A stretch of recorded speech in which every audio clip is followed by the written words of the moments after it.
Sige. Okay na, papi. Atras lang ako.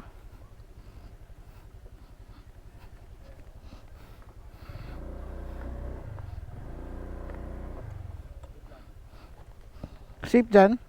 Okay, papi. Kala ko dito na eh. Yun. Let's go.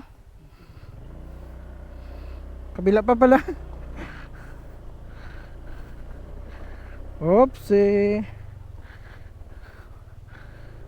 Ayun ang totoo. Ito. Ay, may bahay. Ay, kabila pa na. Partida, di pa nakainom. What's that, papi? What's that? Bato?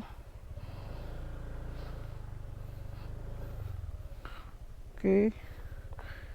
Thank you, Lord. Ay, te.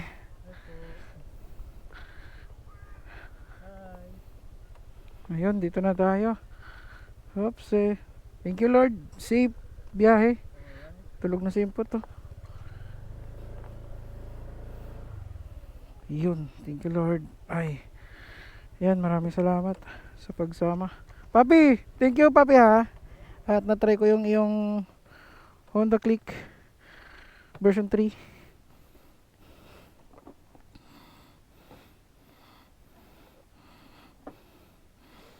Ayun mga pare ko, maganda siya drivean. Okay siya. Medyo mababa siya konti kaysa kay Uno, pero maganda. Matorke siya at maganda siya sa ahonan, papi, no? Kasi hindi ka na magbababa ng gear eh. So ayun mga pare ko, dito na kami, magpapalamig muna kami dito sa ano namin, sa tent namin. Ito yung sa amin, ito yung kay papi, tapos yung mga motor namin dito. Ayan, ngayon ano na, magluto-luto na kami para ba makain na mamaya.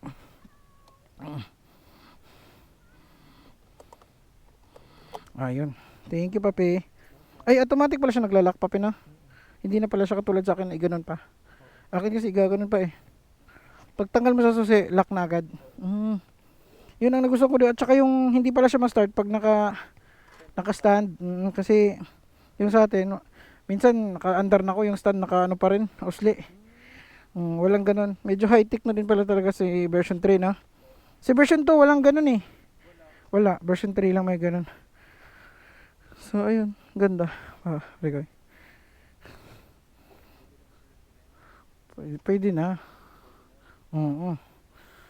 So ayun, mag-ano na kami. Luto-luto na tayo, papi, di ba? Luto na kami para may makain na kami mamaya. Salamat mga pare ko, salamat sa pagsama. Salamat. Like and subscribe. Maraming salamat. See you next vlog. Bye bye.